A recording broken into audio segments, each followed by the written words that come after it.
En Locos de Wall Street nos gusta traer a los mejores gestores que existen en el panorama nacional, ya lo sabéis. Y en este caso hemos tenido la suerte de contar con uno de ellos, que es Dani Tello, gestor de Azalaga Capital. Dani es un gestor polifacético, es muy bueno analizando empresas, analizando un nicho concreto de empresas microcaps, que es donde él encuentra valor principalmente para sus partícipes, pero también es una voz más que autorizada en el mundo de renta fija. Muchos nos preguntáis si es el momento de invertir en renta fija, duración, convexidad, crédito. Bueno, hemos metido todas esas cosas en una costelera de un programa que en mi gusto ha quedado fantástico. Así que, sin más dilación, os dejo con esta pedazo de entrevista que hemos grabado con Dani Tello. Hasta ahora.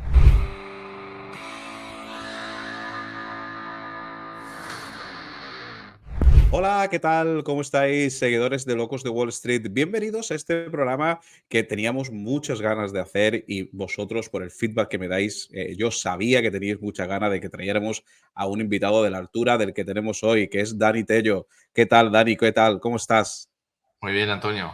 Muchas gracias por invitarme y muy honrado de estar aquí. Sabes que tengo mucho cariño por muchos de los que formáis este proyecto tan bonito de Locos de Wall Street y a veces que uno no tiene todo el tiempo que desearía para dedicaros, que os lo merecéis y bueno, pues hemos encontrado un hueco y aquí estamos. Encantado de estar aquí. Fantástico. Yo sé que todos los gestores lo decís y es cierto que al final os ceñís y os tenéis que dedicar, y es lo más honesto, a vuestros partícipes, ¿no? Que al final son los que depositan su dinero y su confianza, pero en el caso de Dani me hago cargo de que es así y él me lo dice muchas veces, Antonio, es que tengo que dedicarle tiempo a mis partícipes, a mis proyectos, digamos, eh, las personas que te guían en ese fondo Azalaga Capital, que la verdad es que poco a poco va creciendo y se va haciendo un nombre en el panorama español. Bueno, te estoy aquí un poco presentando, pero siempre me gusta, por si alguien no te conoce, yo siempre digo, oye, si alguien viene de otro planeta, yo creo que todos nuestros seguidores saben quién es Dani Tello, pero si alguien te está conociendo ahora, Dani, una breve semblanza de quién eres, quién es la persona que está detrás de este vehículo de inversión, cuál es tu estilo, unos breves minutos para que el que no te conozca, como decía, se haga una composición del lugar.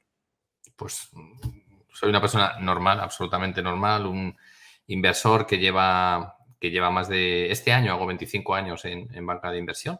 Empecé primero en ABN AMRO, luego estuve en la antigua Confederación Española de Cajas de Ahorros y en 2019 monté mi propio vehículo, Azagala Capital. He sido asesor del vehículo hasta enero de este año que me fichó Amban como gestor, pero no supone ningún cambio, es un tema reglamentario. Es decir, antes era asesor de Azagala Capital y ahora soy gestor de Azagala Capital. Y mis competencias, pues intento hacer algo diferente al estilo de inversión que tenemos en España, que es muy rico en matices, pero he intentado darle algo más de riqueza en esos matices. Entonces, mezclamos pequeñas compañías de verdad, pero pequeñas compañías de 25, 50, 100, 200 millones de capitalización. Tengo obsesión por identificar empresas de nicho, que dominen un nicho y que sean capaces de atacar nichos adyacentes muchísimo más grandes, que posean activos únicos o que estén construyendo activos únicos difíciles de replicar. Y todo eso lo mezclamos con crédito. No el crédito que la gente se imagina, que confunde renta fija, solo existen gobiernos, solo existen tipos de interés. No, crédito es prestar dinero a empresas bajo diferentes formatos. Uno que está muy poco atendido en España son los bonos convertibles, pues nosotros somos uno de los pocos fondos que tenemos bonos convertibles en cartera, y todo eso lo hago pues, con mucha liquidez, que mezclamos también con opciones. Y Azagala es un proyecto que, como bien sabes, me consume todo, no porque tenga que atender mucho a los partícipes, pues que la verdad tengo unos partícipes que no me merezco. Da igual que el fondo suba o baje, la verdad es que me dejan trabajar y yo es algo que agradezco mucho. Pero como bien sabes, analizar una empresa es algo que no acaba nunca. Y analizar una empresa con obsesión al detalle es algo que consume todas las horas que quieras. Es un proceso que no acaba nunca. Entonces, identificar nuevas empresas consume mucho tiempo, hacer el seguimiento de las empresas que tenemos consume mucho tiempo. Y luego, pues tengo una faceta que descubrí hace unos años que me encanta, que es la docencia. Entonces tengo la suerte de colaborar con vosotros, con otras comunidades financieras y especialmente con el IEB.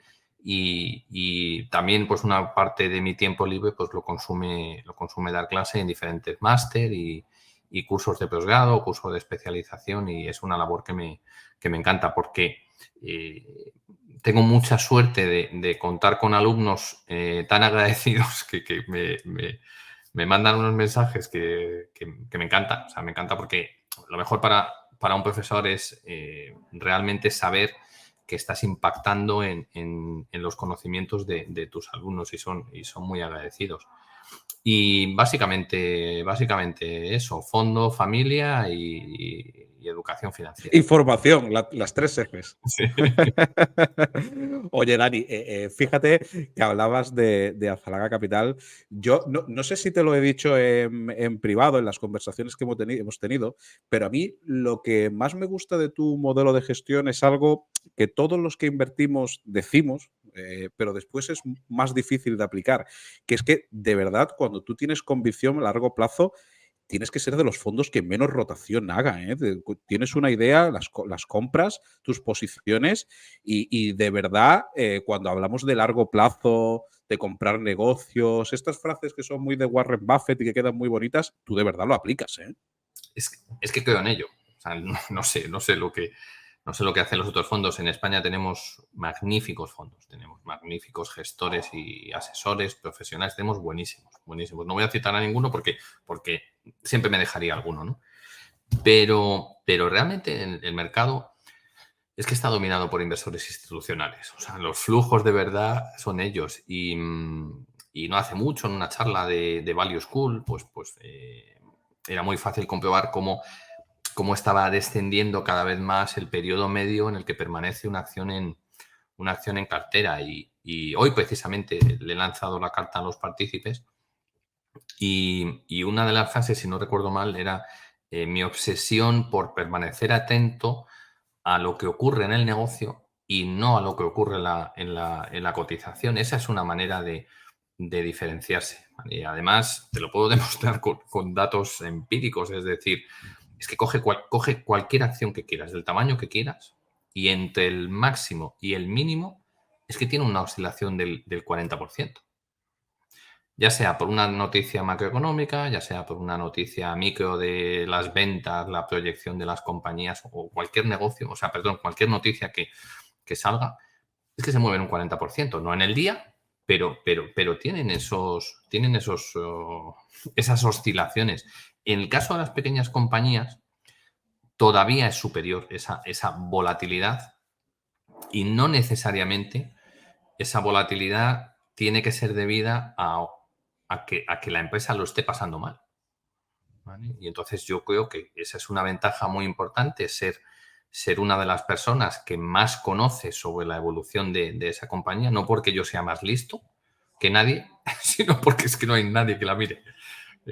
Como si quieres comentamos Westin o Sí, Neca. ahora comentaremos, sí, sí. Pero es que Clarus todavía tiene más analistas, ¿vale? Porque cotiza en Estados Unidos y bueno, tiene analistas, ¿no? Pero en el caso de Westin, en el caso de Necar, es que no la sigue nadie. O sea, Westin tiene un analista, pero tiene un analista de Canadá, de una casa que no es top.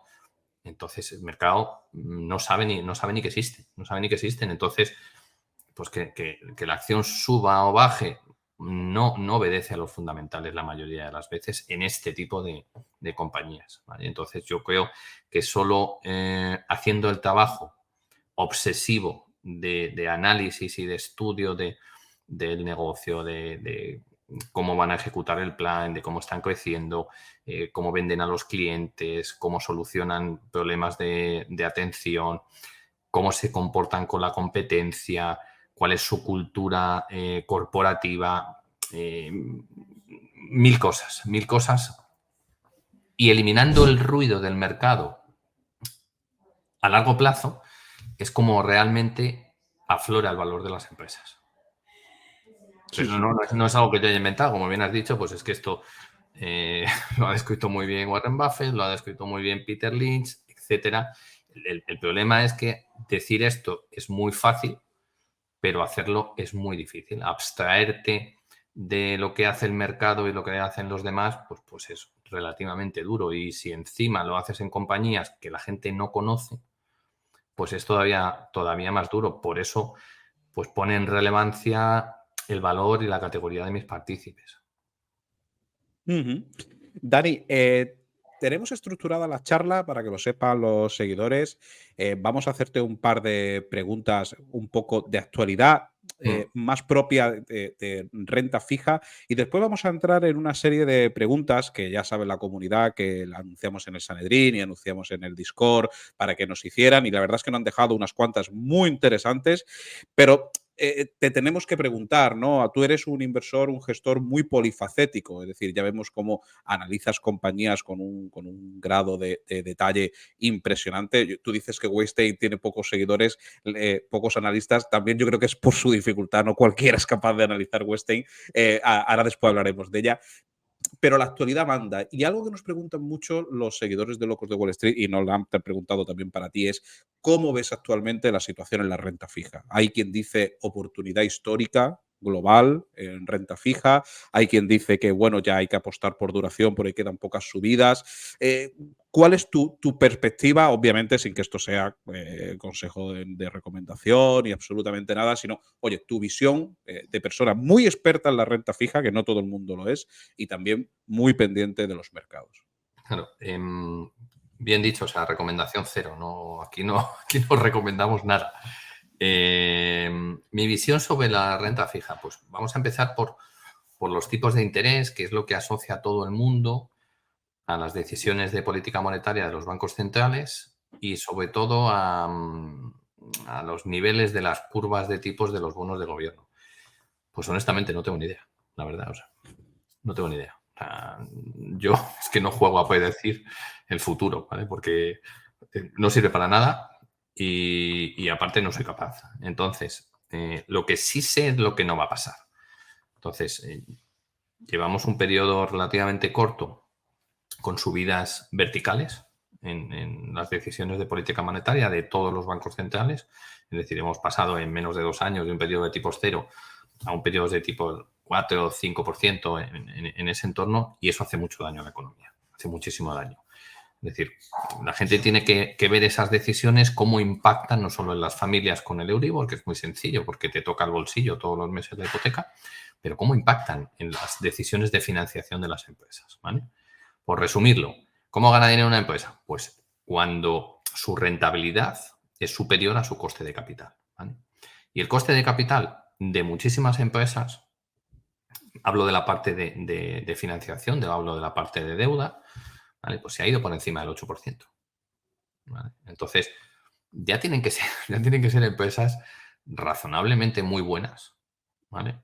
Para, entre otros costes añadidos al del coste de financiación del 8%, generar rentabilidad, ¿vale?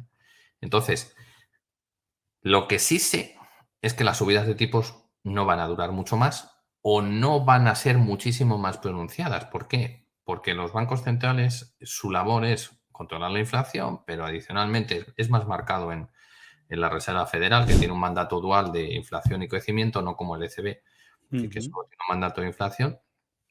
Una vez que esté controlada la inflación, que al final la inflación estará controlada en algún momento, aunque podamos tener una inflación estructuralmente más alta por diferentes motivos que no vienen al caso, como la desglobalización, etcétera, no debe quedar mucho margen de subida, ¿vale? Y luego no es lo mismo, pues la Reserva Federal, siempre Estados Unidos va a una velocidad muy superior, es decir, es como el que se escapa del pelotón, es decir, ellos siempre van entre 6 meses y 12 meses por delante de todos los demás, Europa detrás, e Inglaterra tiene una situación muy, muy peculiar provocada por el Brexit. Entonces, recomendación cero, ¿qué van a hacer las curvas de tipos de interés? No, no tengo ni idea, no tengo ni idea, la verdad. Donde yo me fijo es en el crédito. Entonces, la mayoría de la gente cuando pregunta sobre tipos de interés, siempre preguntan sobre las curvas de los bonos de gobierno. Es decir, oye, tengo que invertir en el 10 años, tengo que invertir en el 30 años, y siempre se cogen el alemán o el Treasury americano, y realmente yo no hago eso. Yo no tengo ni idea del nivel al que van a llegar y de hecho no me interesa. Es decir, a mí me interesa el crédito de las empresas. Y el crédito de las empresas, el tipo de interés al que las empresas se financian o el tipo de interés al que los bonistas le prestan dinero a las empresas en formato bono, solo tiene una variable, o sea, solo tiene muchas variables, pero una variable y pequeña, pese a lo que le pueda parecer a la gente, es el nivel de tipos de interés. Te diré que hay bonos, ¿vale?, que están emitidos antes de las subidas de tipos, que hoy en día tienen una rentabilidad inferior al momento en el que empezaron las subidas de tipos. ¿Y eso por qué es?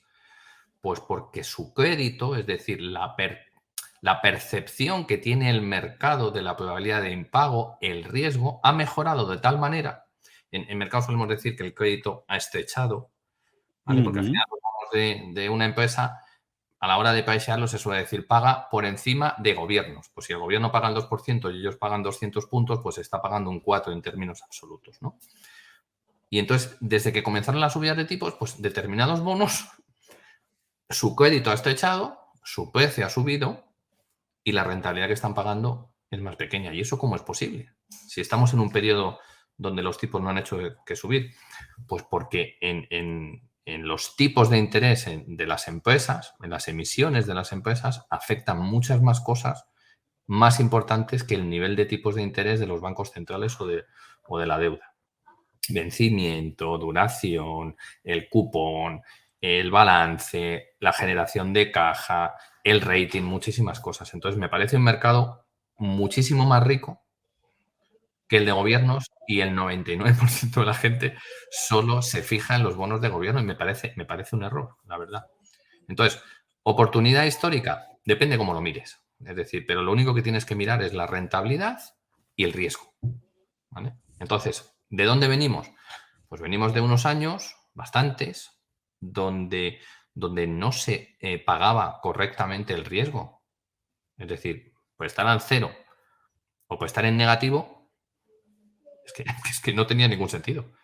Ningún sentido. Entonces, pues a lo mejor un 7% en una empresa que no me gusta su perfil de crédito porque está muy endeudada o porque el negocio está estrechando, o porque tiene mucha competencia y va a sufrir en ventas y va a sufrir en márgenes, pues a lo mejor es una cagada. Y a lo mejor prestar a una empresa al 5% sin ninguna posibilidad de impago, con un balance fuertísimo, con activos dentro que si hay problemas se pueden monetizar, pues a lo mejor es una gran operación. Entonces, lo que yo le recomiendo, entre comillas, a la gente, que sepa lo que haga, que sepa, tiene que saber lo que tiene que hacer, ¿vale? Entonces, oportunidad, pues sí, porque ahora determinados bonos ya compensan el riesgo que se corre invirtiendo en ellos, pero no puede ser fiesta para todos. Tabla rasa.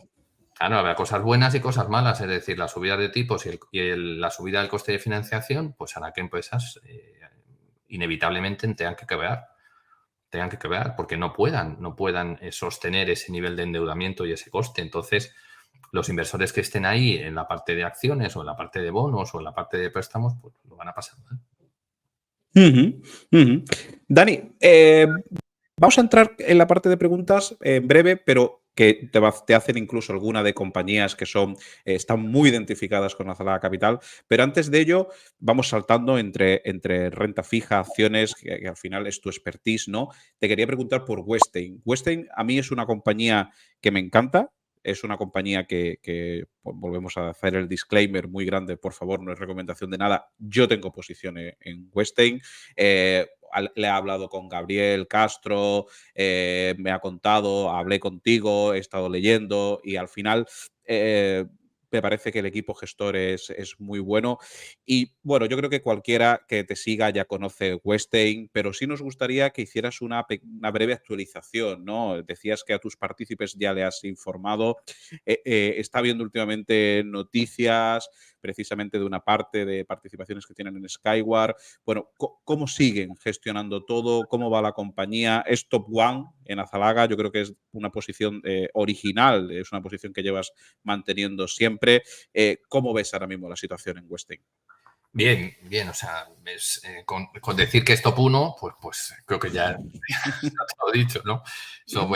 Muchas veces confundimos entre convicción y posición. Es decir, para mí hay empresas que no están en el top 10 y tengo mucha convicción en ellas, pero el momento en el que están, el precio o los riesgos, pues hacen que no tengamos la posición que tenemos en Western. En Western ocurrió una cosa y ocurre mucho y es que, como te decía, pues la pequeña compañía, o sea, una compañía normal se mueve un 40%, pues una pequeña compañía que nadie le hace caso, pues un 50 o 60% se puede caer. Y es que esta empresa pues, no le hace caso absolutamente nadie. Tengo la suerte de que Gabriel Castro es un pedazo de gestor y es un buen amigo, y entonces él es una de las personas que ha hecho el trabajo que había que hacer, y cuando vio la oportunidad y entendió dónde estaba la oportunidad, porque el problema de Westin es entender realmente dónde está la oportunidad y los riesgos. Y entonces, cuando tú compras buenos activos muy por debajo de su valor de liquidación, el riesgo es mínimo. Con esto no estoy diciendo que el riesgo sea cero, porque el riesgo nunca es cero en ninguna inversión, hasta en la más, hasta un bono AAA tiene riesgo, aunque sea pequeño, ¿no? Entonces, Western no deja de ser una situación especial en sí misma. Es decir, Western es un holding canadiense que cotiza en Canadá y en Estados Unidos, y dentro pues tiene tres divisiones. Tiene una división que es una compañía de seguros que salió a cotizar en enero. Cuando salió a cotizar esa compañía, el valor de mercado de la posición de Western en esa compañía ya valía más que todo Western. Luego, adicionalmente, pues tiene unos 150 millones en caja, que a la gente le cuesta creer que es caja, pero le cuesta creer que es caja porque no hace el trabajo que debe hacer. ¿Vale? Entonces, si tú haces el trabajo que debes hacer, te das cuenta, confirmas y compruebas que es caja, ¿no? Tercero, tiene el 51% de una gestora de fondos. Una gestora de fondos totalmente diferente a cómo conocemos nosotros las gestoras de fondos. Es una gestora de fondos liderada por alguien que yo creo que es tan bueno, aunque menos conocido, como Howard Marks, ¿vale?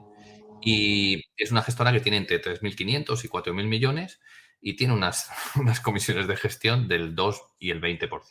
Con lo que realmente es un negocio magnífico, porque es un negocio donde tienes muchísima predictibilidad sobre los ingresos, ¿vale? Porque son fondos cerrados, donde no puedes salir, las inversiones de los fondos están macheadas con los reembolsos de los partícipes, con lo que te aseguras durante 1 o 2 años, que es la duración media de esos fondos.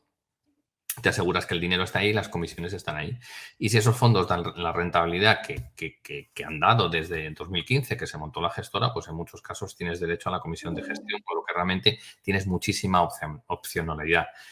Para que me entiendas, esa parte de la gestora siempre ha estado valorada a cero. A cero. Y es algo tan sencillo como decir, oye, los españoles, que eso no hemos conocer, pues las cosas de España, pues solo hay que mirar Indexa que ha salido a Sí. cotizar. Entonces, yo tengo una opinión muy personal sobre la cotización de Indexa que no entiendo, la valoración de Indexa que no entiendo, pero en condiciones normales, una manera muy sencilla de valorar de cómo el mercado, cómo la industria valora una gestora de fondos es un 3% sobre los activos bajo gestión.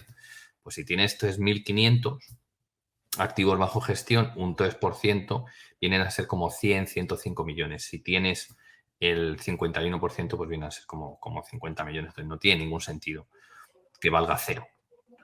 Puede valer 40, puede valer 60, 100 o 20, pero cero no vale. Entonces, todo ese tipo de cosas hacían que fuera una situación especial muy interesante por la infravaloración.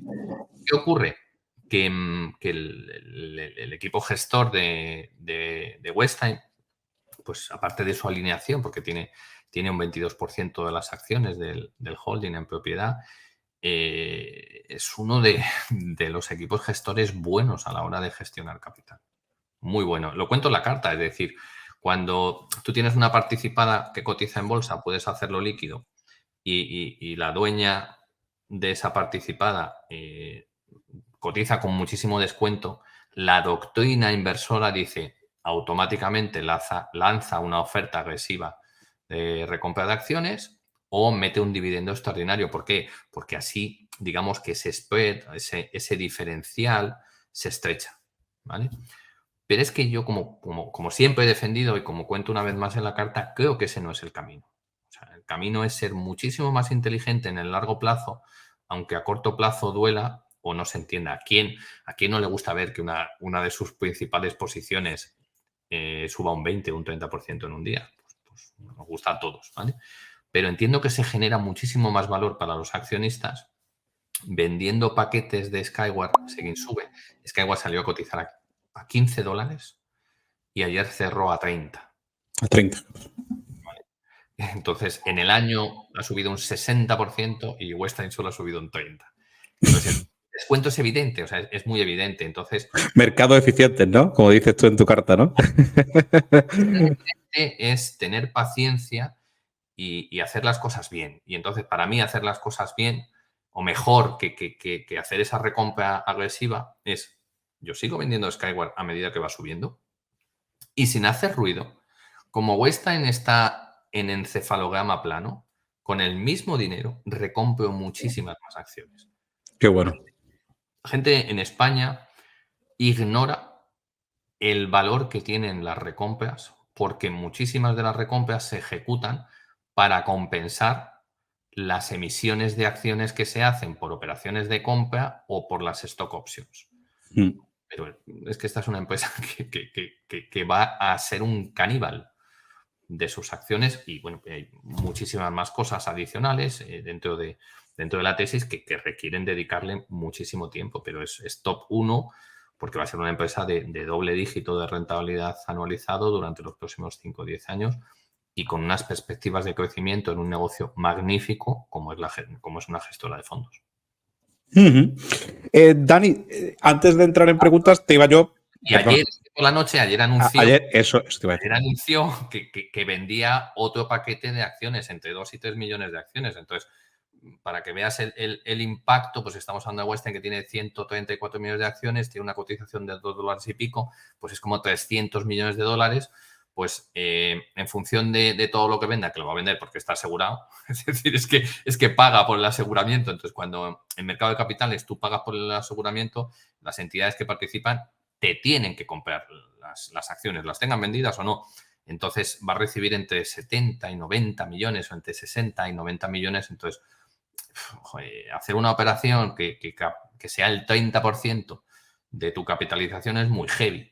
Si además a los 300 le quitas la caja, pues resulta que estamos hablando que el 50-60% de tu market cap te llega en una operación de venta en un día y Western no se mueve. Es que No no se se mueve. mueve. No pasa nada, no pasa nada. Totalmente. Eso, al final es lo que decís siempre, ¿no? Los que sabéis de esto, ¿no? Los gestores, los que yo admiro. Oye, no te fijes en la cotización, fíjate en el negocio y lo demás es como una olla a presión que poco a poco, hasta que eso tenga que explotar. Antonio, esto no es para todo el mundo y el tipo de acciones Sí. que yo tengo no son para todo el mundo porque la gente no lo entiende. Es que no entiendo. Es que no entiendo. O sea, es que no entiendo que es que la acción lleva plana 2 años o lleva plana 1 año o este año solo ha subido un 30% cuando debería haber, yo qué sé, duplicado tranquilamente. Y comunica esta noticia y la acción no sube. Es que la gente entra en bucle. O sea, entra en bucle y dice, pero es que esto no puede ser. Pues esto pasa en las pequeñas compañías. ¿Qué pasa? Que todos nos enamoramos de los ganadores y necesitamos que lo que pensamos se vea reflejado por el comportamiento de la mayoría. Y esto es muy duro, porque aquí hace mucho frío, porque esto es invertir en soledad. Entonces, Western no atrae porque no tiene los movimientos al alza. Western ha atraído más gente fuera de España porque ha hecho máximos históricos, ¿vale? Y son como los pececillos pequeños que llegan ahí a la comida, es decir, oportunistas, pero no es nada para lo que atraerá cuando empiece a subir de verdad, 20, 30, 40, 50, 60%. Es decir, y ahí a lo mejor el valor ya no está. Claro, seguramente. ¿Vale? Pero es así, o sea, esto es así, esto es trabajo duro, convicción, conocer las cosas y eso es lo que yo creo que es importante en este tipo de tesis. Pues fíjate, Dani, vamos a entrar porque yo tenía aquí en el guión preguntarte en concreto por Westein y por Neckar, pero precisamente uno de los seguidores ya nos pregunta. En este caso es Adrián Pérez, que nos preguntaba por Twitter que cómo ves la gestión del nuevo CEO, dice, ya no tan nuevo, de Neckar, y por qué piensa que el mercado no ha puesto en valor los excelentes resultados, compras y recompras que ha estado realizando. Vale, sí. Adrián, que me corrijas, pero creo que hablé con él este verano, en agosto, por teléfono, ¿no? Entonces, una cosa es lo que nosotros pensamos y otra cosa realmente es lo que pasa en la compañía muchas veces, ¿vale? Y no es fácil saber lo que pasa en la compañía. Y muchas veces interpretamos o hacemos o nos generamos una opinión en base a lo que nosotros pensamos, ¿no? Entonces, que yo opine sobre un CEO, creo que no aporta nada. Es decir, no aporta nada. Lo realmente importante es lo que va a opinar el mercado, ¿vale? Y el mercado va a decir que es un buen CEO si consigue los objetivos de ventas y va a decir que es un mal CEO si no consigue los objetivos de ventas, ¿vale? Entonces, cuando uno conoce Neckar bien de verdad, este es el tercer CEO que yo conozco de Neckar, ¿vale? Se da cuenta que la figura del CEO no es tan relevante. O sea, es mucho más importante el equipo. Es mucho más importante el equipo comercial, es mucho más importante el equipo de soporte. Entonces, el equipo es bueno. ¿Y por qué? Pues porque Neckar ha llegado a sus objetivos cuando estaba el primer CEO, cuando estaba Preven y cuando está Ole, que es el que está ahora, ¿vale? Entonces, creo que muchas veces hay que juzgar a un equipo directivo en plazos largos, no por lo que haga la acción, ¿vale? Sino si hace lo que dice, si cumple lo que dice, si tiene sentido lo que hace y lo que dice. Y para mí, Ole tiene todo el sentido del mundo. Conociendo a Ole, pues es totalmente diferente a Preven. Tiene el mismo perfil comercial, un poco menos perfil comercial que Preven Lifted, que era el anterior, pero tiene una competencia técnica en el mercado de oil and gas que es súper importante para NECA. Entonces, la mayoría de la gente se queda solo con los contratos de Syncrolife y si no se ganan los concursos de Darwin o de Cairns, que son los que están ahora de moda o que la gente conoce, pues se ignora, por ejemplo, que hay otros 14, 15 licitaciones en marcha, unas con un periodo de maduración más corto que otras, ¿vale? El pipeline desde hace un año ya lo comunica Neckar, con lo que realmente yo no estoy descubriendo nada que Neckar no haya dicho. Y sobre todo se ignora que Ole ha participado junto con el resto del equipo en dos hitos importantísimos. Lo primero es la monetización de un proyecto que estaba estancado como Starfish, ¿vale? Que son jaulas cerradas para la cría del salmón en Noruega. Imagínate el peso que tiene eso en el PIB, en ventas y el impacto que tendría. Y ese acuerdo de monetización, uno de los que lo ha negociado durante un año es Ole. Me parece un acuerdo magnífico porque cambiamos un proyecto que estaba en stand-by por el tax que pusieron el año pasado a la cría del salmón y lo cambia por un 39% y por una pequeña cantidad de dinero, por un 39% de una nueva empresa con Bewi. Bewi, que es una de las empresas propiedad de una de las familias más top que hay en Noruega. Pues me parece una decisión muy inteligente, muy inteligente. Es decir, si algo caracteriza no a Ole ni al resto de CEOs de Neckar, sino al propietario, a la gente del consejo, a los máximos ejecutivos y a los responsables de las diferentes divisiones que hacen una gestión del capital muy inteligente. Es decir, cuando meten una Noruega en algo es porque lo tienen muy medido y porque saben que vale más. Por ejemplo, la compra de Tecano. Es decir, es que es una empresa que es capaz de esperar el tiempo necesario para que una empresa que conocen quiebre porque el 80% de sus clientes estaban con un cliente ruso. Y entonces me llevo las marcas, me llevo las patentes y me llevo 11 ingenieros prácticamente gratis. ¿Vale?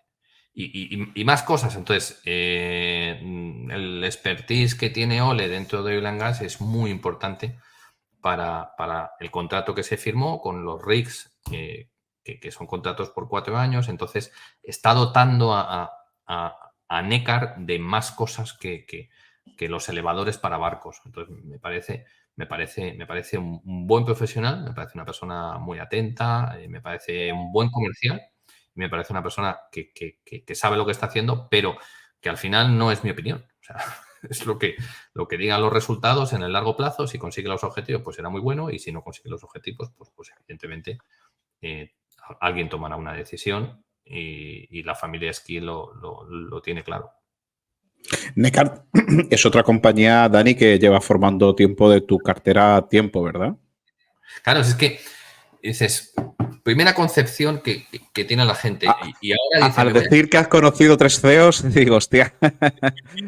Sí, a ver, dices, ahora todo el mundo dice, hay que invertir en pequeñas compañías porque están en mínimos históricos, las valoraciones, etcétera. Pues está muy bien, ¿no? Está muy bien, pero hay mucha gente que sigue pensando que las pequeñas compañías son basura, son chicharros, ¿vale? Y yo me niego a eso, es decir, porque hay compañías de una categoría excepcional, con unos equipos directivos impresionantes y con unos modelos de negocio y unos negocios espectaculares. Y Nekkar es ese caso. Entonces, Nekkar es una empresa donde puedes predecir a 2 años perfectamente el mínimo de ingresos. Voy a hablar en Noruega, ¿sí? Que son como, para que os hagáis el cálculo, 10 noruegas es 1 euro. Pues Nekkar te va a hacer más de 450, te va a hacer 500, ¿vale? Pero vamos a decir 450, ¿por qué? Porque ya ha presentado el primer semestre y porque te ha dicho cuál es el backlog, cuál es la cartera de pedidos que va a entregar en el segundo semestre. ¿Puede haber desviaciones? Siempre puede haber desviaciones. Pero ya más o menos te ha guiado cuánto te va a hacer este año. Y entonces vamos a decir que hace 450 millones. Pues te está dando unos márgenes de beneficio del 20%. Pues 450 al 20% son 90 millones. Pues si Nekkar, que capitaliza 900 kilos, le quitas casi los 200 y pico que tiene de caja y no tienes en cuenta la caja que te va a hacer este año, pues la empresa que te está cotizando a 6 veces, 7 veces en ese entorno, ¿vale? Y es una empresa donde no tenemos en cuenta las otras divisiones, donde está consiguiendo contratos a 4 años, no estamos teniendo en cuenta los 15, 16 contratos que puede ganar. Ojo, ojo, que ganar uno de los contratos gordos supone un año de ventas. ¿Sabes? Que tienen mucho impacto. Es decir, lo que te decía de la operación de las jaulas de salmón que ha hecho con Bewi, pues es que estamos hablando a lo mejor de 4.000 jaulas. De 4.000 jaulas que hay que por motivos regulatorios, medioambientales y económicos habrá que cambiar en algún momento, pues son jaulas abiertas por jaulas cerradas. Pues es que el coste de cada jaula es brutal. Entonces, fíjate cómo impacta en una pequeña compañía alcanzar un porcentaje muy pequeño de cuota de mercado en un mercado gigante. Otra división que tiene de energías renovables, es decir, pues es que va a atacar un sector como el de aerogeneradores, con un sistema totalmente disruptivo que ahorra la instalación.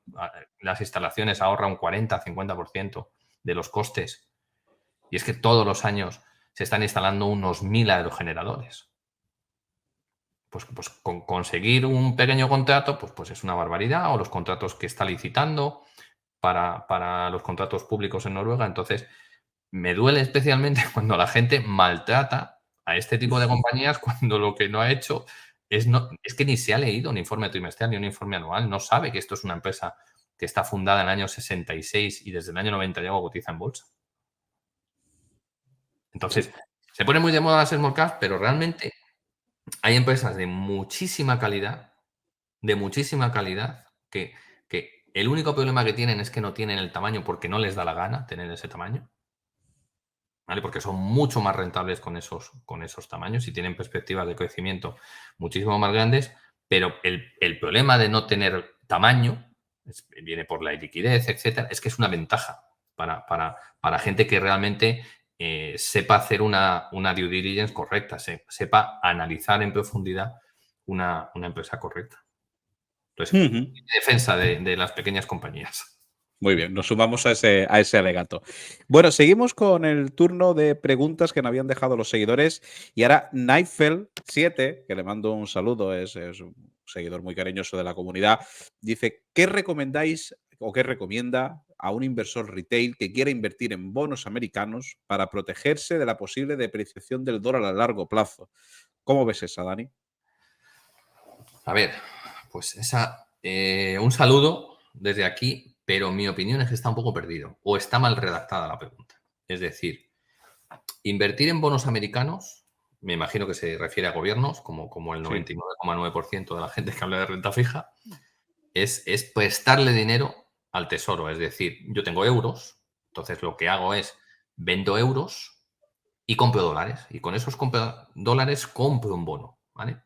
Entonces, que yo tenga un activo denominado en dólares para defenderme de la depreciación no tiene ningún sentido. O sea, yo no compro algo para que valga menos. O sea, ningún sentido. Y de hecho, este es uno de los errores principales que hace la gente. Como los tipos de interés en Estados Unidos están más altos que en Europa, y pues me compro un bono americano, ¿vale? Y entonces sales, ¿vale?, a intentar ganar un 5%, que es el cupón o la rentabilidad de ese bono americano, y resulta que el eurodólar, ¿vale?, se te va del 1 al 1,10 y te has calzado una galleta del 10%. El neto es un 5% abajo, cuando realmente este es un producto conservador, ¿vale?, donde debe ser más difícil perder dinero. Entonces, yo no sé si es que está mal formulada la pregunta, ¿vale? O realmente que tiene un poco de lío.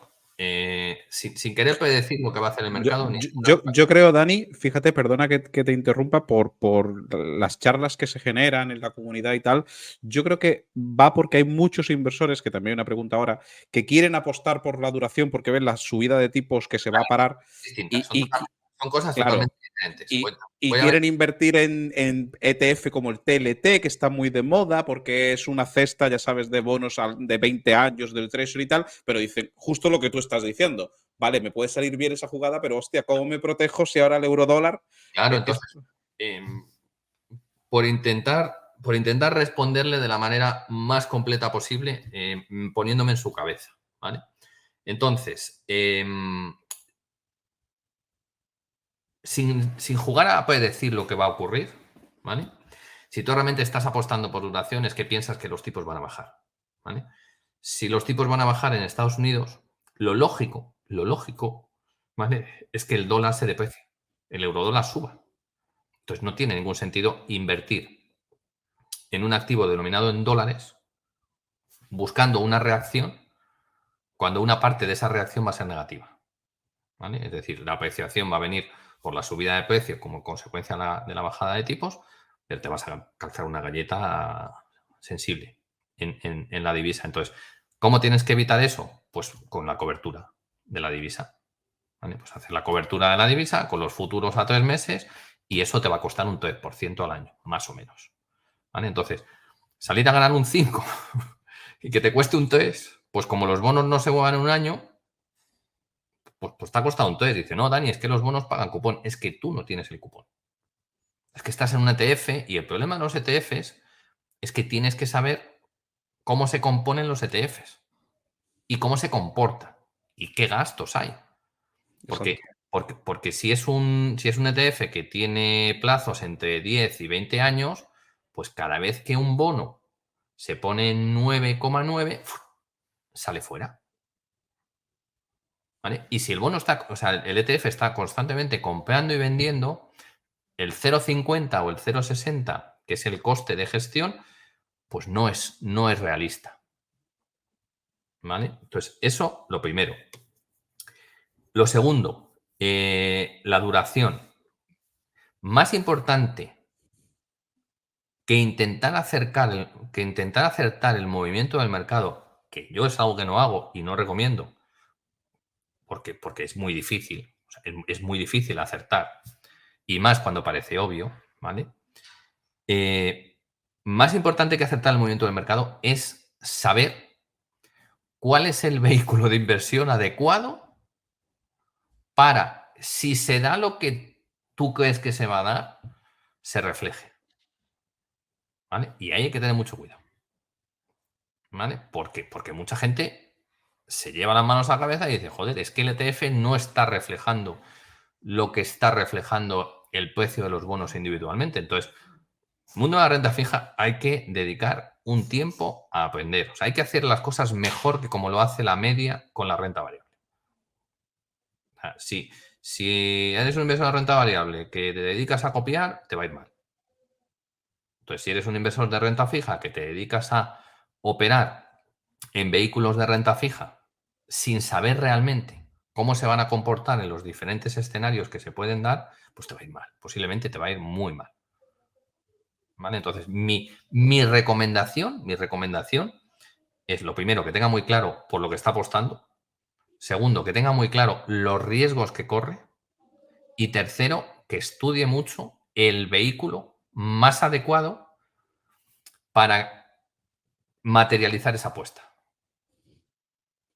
¿Vale? Entonces, lo veo mucho, o sea, lo veo mucho en Twitter. Yo no contesto ese tipo de cosas, pero le pediría a este oyente, que le agradezco muchísimo la pregunta, me parece una pregunta súper interesante y súper pertinente, pero le pediría a todo el mundo que antes de operar hay que estudiar y hay que saber qué hay que hacer.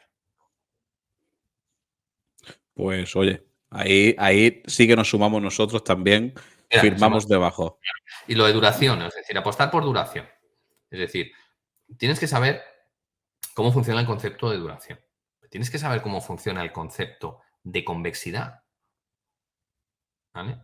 Entonces, hay bonos que tengan bastante duración, ¿vale? Pero, a ver, lo voy a intentar explicar así, ¿vale? Imaginaros que esto es un eje de coordenadas, ¿vale? Entonces, esto digamos que sería el precio y esto digamos que sería la rentabilidad, ¿vale? Rentabilidad abajo y precio arriba. Entonces, si yo tengo, por ejemplo, un activo de corto plazo y tal, pues la curva de rentabilidad va a estar así. ¿Qué significa? Que a este precio, en la curva, le corresponde esta rentabilidad y a este precio le corresponde esta rentabilidad. Es decir, que la curva tenga esta pendiente en línea recta, ¿vale? Implica que tiene bastante riesgo. Es decir, por cómo se mueven los precios. A este precio me corresponde esta rentabilidad, pero si el bono cae a este precio, me corresponde esta rentabilidad y viceversa, ¿vale? A medida que vamos metiendo conceptos como duración y convexidad, es decir, a medida que en lugar de ser un activo a un año, empieza a ser un activo a más años, ¿vale? Y tiene cupón, la curva, en lugar de ser una línea recta, se convierte en una curva con panza, ¿vale? Y no es lo mismo que el bono esté aquí arriba que el bono esté aquí. ¿Por qué? Porque cuanto más en la pendiente, más te va a reaccionar el bono, ¿vale? A movimientos en los tipos y más te va a doler que cuando está en una parte sin pendiente, donde la parte baja, aunque se te mueva mucho el precio, o sea, aunque se te muevan los tipos de interés, no se te mueve el precio. ¿Vale? Es un poco torpe la explicación, pero lo voy a tratar de explicar de otra manera. Es decir, bonos de muchísima duración, es decir, bonos emitidos a 50, 100 años, ¿vale?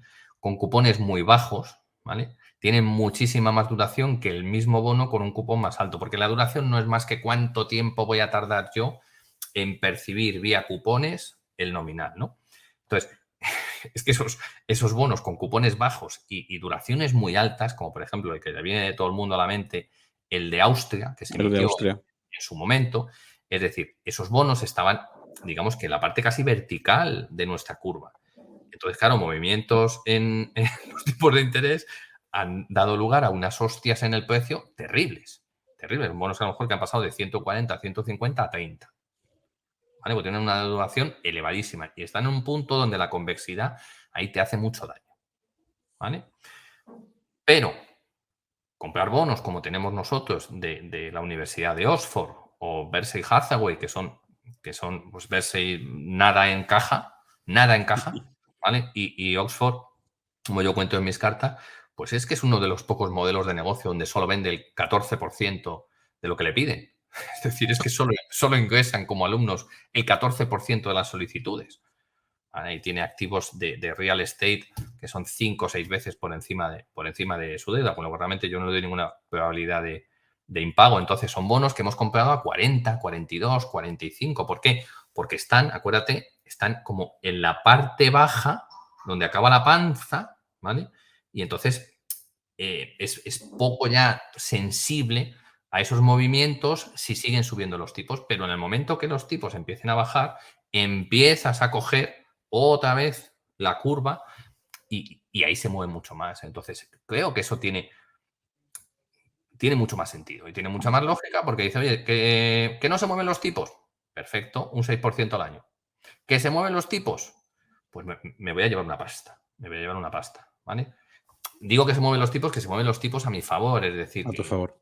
que yo estoy diciendo que estamos ya cerca, que no hay mucho más recorrido y que en teoría si vuelven a su media histórica, pues esos bonos tienen que dar muchísima pasta, ¿vale? Y si siguen subiendo los tipos, pues estamos en un punto donde ya no te hace tanto daño al precio. Ten en cuenta que hace 2 años el bono de Oxford, el mercado se lo llevaba a manos llenas a 140.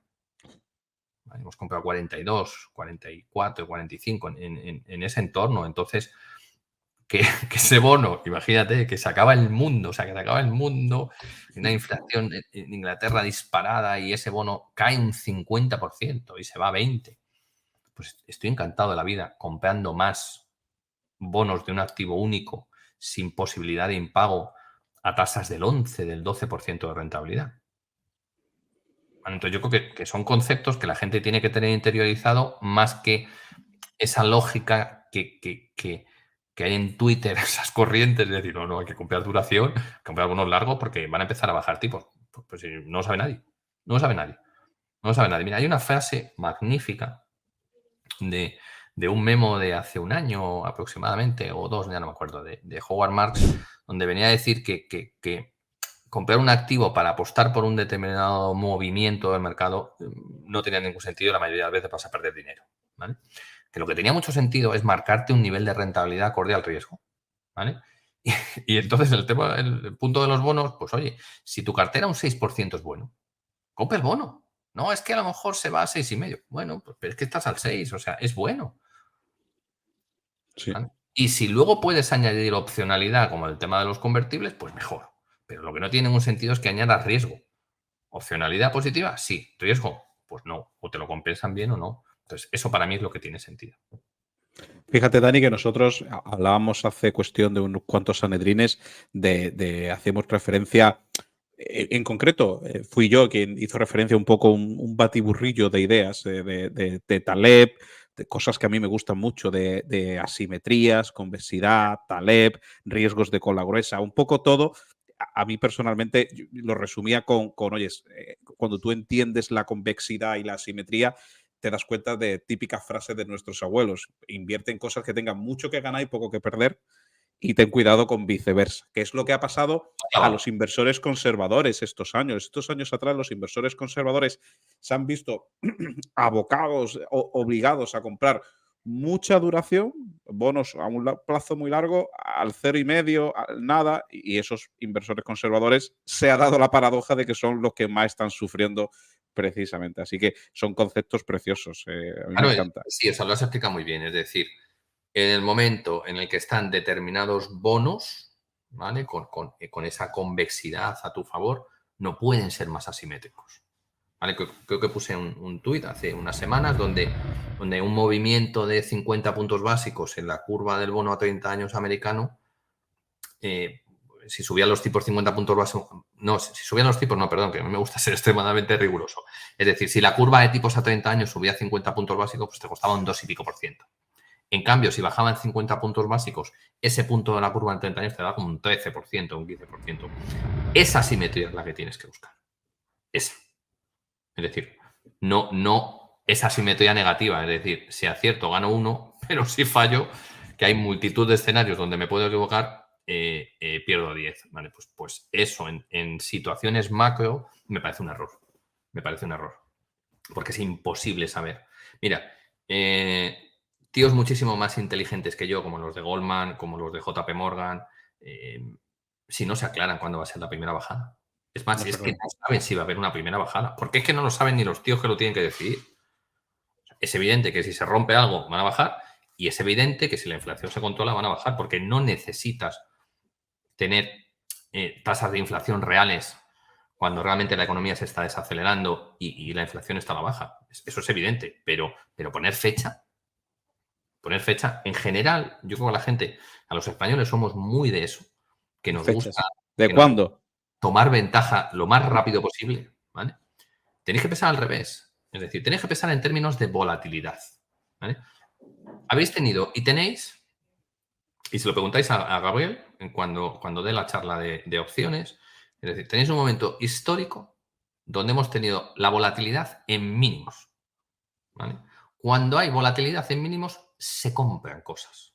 Exacto. Se compran cosas, ¿vale? Que se compran opciones. Yo, por ejemplo, tengo compradas opciones de una empresa como Clarus hasta diciembre de 2024, enero de 2025. Pues porque está tirado. Está baratísimo, es decir, y me da mucha opcionalidad.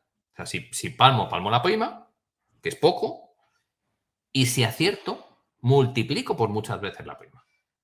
¿Vale? Y cuando la volatilidad está disparada, no se compra, se vende. Se vende. ¿Vale? Entonces, eso hay que llevarlo a renta fija y sobre todo al crédito. Y el crédito no es más que yo le presto dinero a una empresa y lo primero que pienso es si la empresa me va a pagar, no cuánto voy a ganar, si me va a pagar. Y si tiene la capacidad de pagarme va a depender de muchas cosas que tengo que estudiar. Y segundo, miraré la rentabilidad y arbitraré instrumentos de capital. Porque es que hay casos donde en los bonos se está mucho más protegido y encima te da más rentabilidad que las acciones. Este año hemos comprado en varias ocasiones un bono de una tabaquera estupenda como British American Tobacco que tiene realmente algunas incertidumbres graves en su modelo de negocio, ¿vale? Tiene cierta disrupción con el tabaco calentado, con los vapeadores, pero tiene una estructura financiera con una estructura de vencimientos dura. Y ha habido gente que se ve en Twitter comprándola por el dividendo. Sí. Pues como la empresa tenga un problema, ya os garantizo yo, y me parece súper respetable la inversión por dividendos, y además creo que en determinados momentos tiene sentido, pero si tiene un problema, lo primero que va a recortar es el dividendo. Entonces veremos la cotización dónde se va. En cambio, nosotros como bonistas, pues estaremos ahí con nuestro 9%, que me parece un nivel muy acorde al riesgo que se corre. Y estamos antes que los accionistas, ¿eh? Entonces, ese tipo de cosas son importantísimas que la gente las conozca cuando decida estudiar para invertir en renta fija, sobre todo en crédito. Muy interesante, Dani, lo que comentas.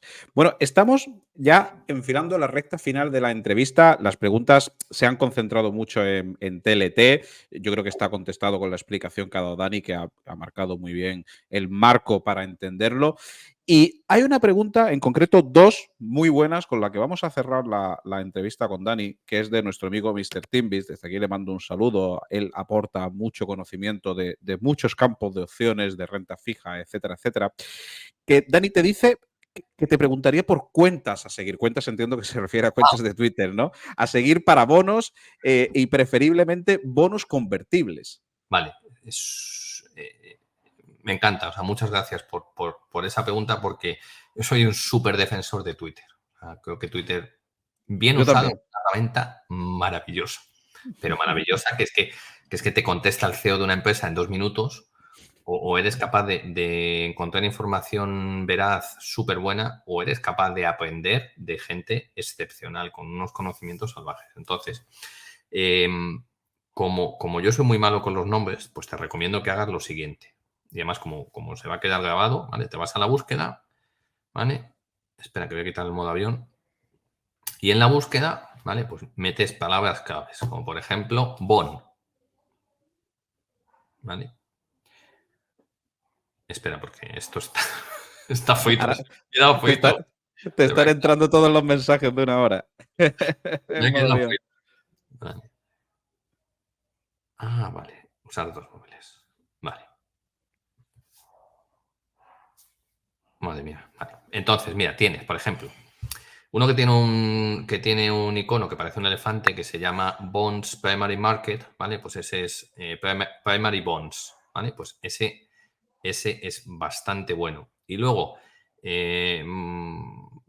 plataformas de mensajes muy tradicionales o de industria, pues yo que sé, tienes Bond Value, ¿vale? Es BONDEVALUE, ¿vale? Bond Vigilance, es decir, tienes varios. Otra manera de buscar, pues es con Credit, ¿vale? Pones Credit en la búsqueda y, por ejemplo, este tío es súper bueno, que es Credit-Junk, ¿vale? Y en el texto es Credit from macro to micro. Este es buenísimo. Este también es muy bueno. EM de Emerging Markets Credit Hedge Fund. Es EM-Credit-FUND. ¿Vale? Tienes también una página institucional que se llama Credit Sites, es decir, tienes bastante gente buena. Sarria, ¿vale? Que es WOLFELIX, convertibles. Pues convertibles no hay muchos. Convertibles no hay mucha gente. La mayoría son americanos. Hay un tío bastante bueno que es mira este. Junk Bond Invest. Este tiene un blog, ya no sé si es de pago, porque la mayoría de gente buena acaba poniéndose un blog de pago. Entonces, en el momento que se pone un blog de pago, pues ya les pierdo la pista, ¿vale? Pero más que lo que te diga yo, a lo mejor a mí me gustan estos y me estoy dejando a los mejores, es que te dediques a hacer búsquedas, ¿vale? Y con palabras clave, pues Convertible o lo que quieras, y te vas creando tu propia red de contactos y de gente a lo que seguir. Entonces, a mí Twitter es que me tiene maravillado. Antonio también, Sí, por lo que has dicho.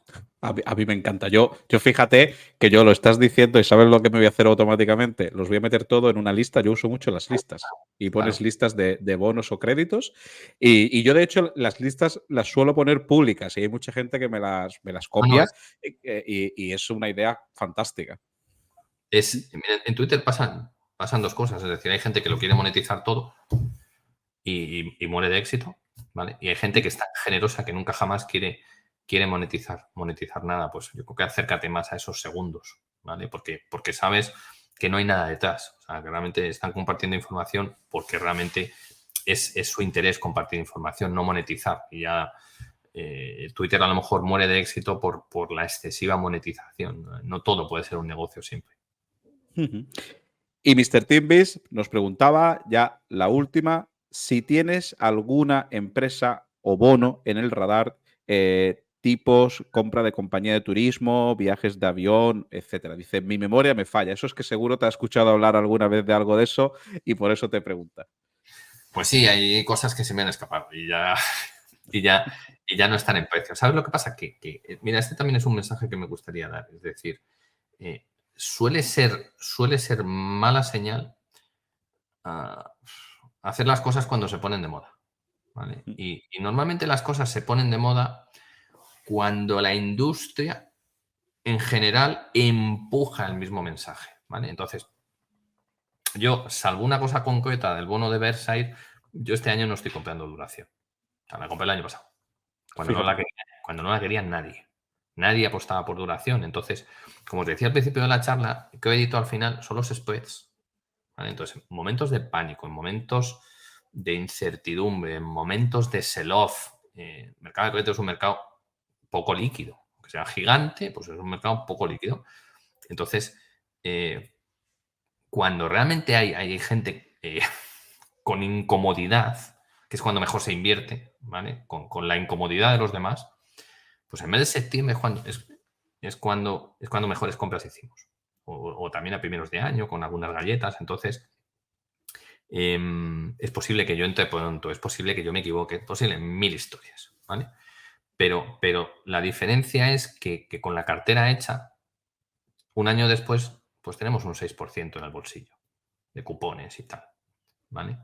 Entonces, entrar ahora o más adelante, o cuando empuja la moda, pues una vez que ya han corrido los bonos, como ya han corrido, pues si no es el momento preciso en el que ya se empiezan a dar la vuelta a los bonos, pues a lo mejor te pegas una galleta que no te mola, ¿sabes? Entonces, creo que es mucho más importante desarrollar una opinión independiente, es decir, compro esta empresa porque a este tipo de interés me compensa el riesgo y además hago la opcionalidad positiva con la duración.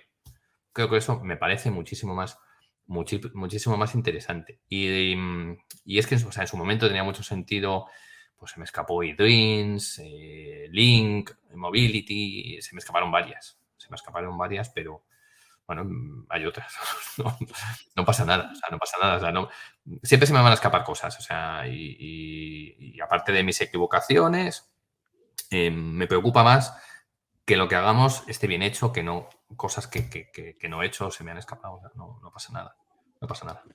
Igual que no hay que correr detrás de las cotizaciones, pues no hay que correr detrás de... Mira, lo importante es si realmente lo que haces tiene sentido y perseveras, acaba pagando. Si es que yo no, si es que no he inventado nada. O sea, es que no he inventado nada. O sea, solo en renta fija estoy diciendo que me gusta comprar emisores que no tienen riesgo y que pagan un 6%. Pues no he descubierto América, ni he mandado un cohete a la luna. Y eso acaba pagando. Y lo bueno de comprar bonos a 40 y a 50, que es cuando las cosas vuelvan a su ser y esos bonos se vuelvan a 100, te estás metiendo un 150% de rentabilidad, que es una barbaridad. Que es una barbaridad. Y si no se van a 100 y se van a 80, pues te estás metiendo un 100% de rentabilidad, que es una barbaridad para renta fija. Entonces, eso para mí es lo importante. Ujú. Oye, Dani, de verdad que he disfrutado muchísimo de las charlas, son muy instructivas. Yo soy el primero que disfruta. ¿Hay algún ilustre que quería estar en la charla? Fíjate. Nah, lo podemos contar. Es que el Gabriel Castro, que es muy amigo de los dos, se pensaba que la charla era en directo y lo íbamos a tener aquí de invitado. Yo lo Yo le he entiendo invitado, porque yo le he yo, invitado, yo le he lo invitado. sé, lo sé. Yo lo entiendo porque yo soy el entrevistador en este caso, pero soy el que tiene la primicia y he disfrutado muchísimo. Al final es que Dani ya no es solo el sentido común a la hora de contar las cosas, es el tono, es la cadencia, las pausas, es un orador magnífico y yo creo que sobre todo se ve que impera el sentido común. Dice muy humildemente, oye, yo no he inventado nada, pero es que muchas veces eso es lo más difícil en las finanzas. Queremos siempre hacer cosas distintas, movernos mucho nerviosismo y el sentido común es lo que más impera. Dani, muchísimas gracias. Un placer estar aquí con vosotros y muchísimas gracias por vuestro tiempo, por las preguntas. Os las agradezco de verdad. Bueno, no hay nada mejor que alguien muestra interés en lo que cuentas o en lo que dices y sobre todo os animo a la comunidad de los locos a que sigáis haciendo ese trabajo tan fantástico de divulgación financiera y sobre todo a todos los partícipes de la comunidad de locos, los que están al otro lado de la pantalla, os animo a que sigáis formando y haciendo las cosas como se deben hacer. Mm. No, al final nosotros lo que hacemos es poner el granito de arena y lo que estáis construyendo es gente como vosotros, como Gabriel, como Edgar, como mucha gente que forma parte de FinTweet, que desinteresadamente, bueno, pues son más de las 9 de la noche, sé que es un día duro para ti, y oye, aquí estás al pie de cañón, pues ayudando a la comunidad financiera. Dani, muchísimas gracias. Cuidaros mucho. Un fuerte abrazo a todos. Os esperamos. Ya sabéis, si os gusta el contenido, darle a seguir a Locos de Wall Street. Un abrazo. Gracias, Dani.